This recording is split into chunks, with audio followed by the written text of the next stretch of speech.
నమస్తే అండి, కే సీడ్స్కి స్వాగతం. నేను మీ సౌజన్య.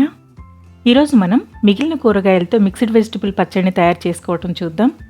కూర చేసుకోవటానికి పనికిరావని పడేసే కూరగాయలతో కూడా రుచికరమైన రోటి పచ్చడిని చేసుకోవచ్చండి. చూడండి, ఇక్కడ ఈ పచ్చడిని చేసుకోవటానికి నేను కొన్ని ముదిరిన బెండకాయలు, బీరకాయ తొక్కుతో పాటు చివరి అంచులు కూడా కట్ చేసుకున్నానండి.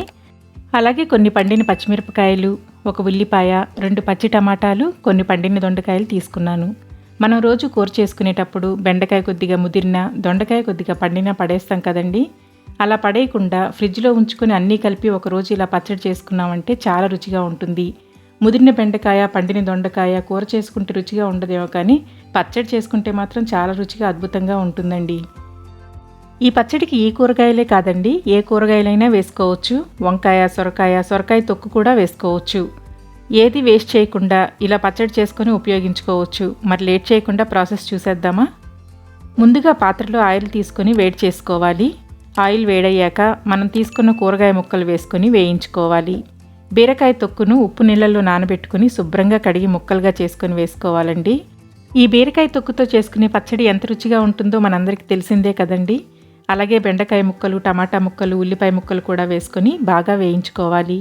ఏం లేదండి, చాలా సింపుల్. రోజు కూర చేసుకునేటప్పుడు ముదిరిపోయిన బెండకాయలు, పండిన దొండకాయలు, పూర్తిగా పండినవి కాకుండా కొద్దిగా పండొచ్చినవి అయితే బాగుంటాయండి.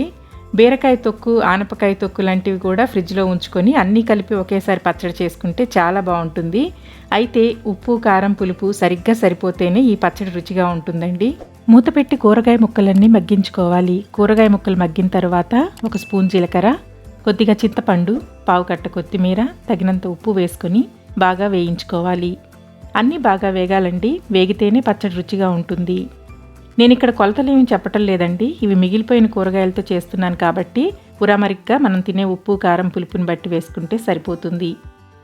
ఇవి బాగా వేగిన తర్వాత మీ సౌకర్యాన్ని బట్టి రోట్లో వేసుకొనైనా దంచుకోవచ్చు, లేదా మిక్సీ అయినా వేసుకోవచ్చు.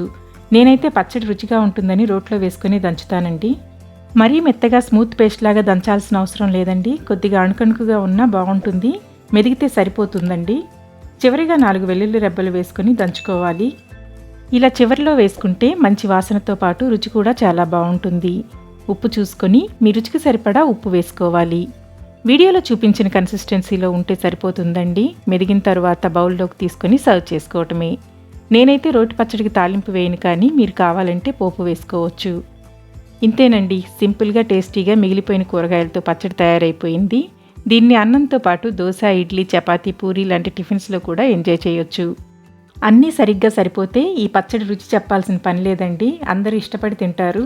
ఈ పచ్చడి నచ్చిందా అండి? నచ్చితే మీరు కూడా ఏది వేస్ట్ చేయకుండా ఇలా పచ్చడి చేసుకొని యూటిలైజ్ చేయండి. లేట్ చేయకుండా లైక్ చేసి తెలిసిన వారందరికీ షేర్ చేసి సపోర్ట్ చేయండి ఫ్రెండ్స్. ఇంకా సబ్స్క్రైబ్ చేయకపోతే ప్లీజ్ సబ్స్క్రైబ్ చేసి పక్కన ఉన్న బెల్ని ప్రెస్ చేసి ఆల్ని సెలెక్ట్ చేయండి. నేను పోస్ట్ చేసే ప్రతి వీడియో నోటిఫికేషన్ మీకు రెగ్యులర్గా వస్తుంది. Thank you for watching.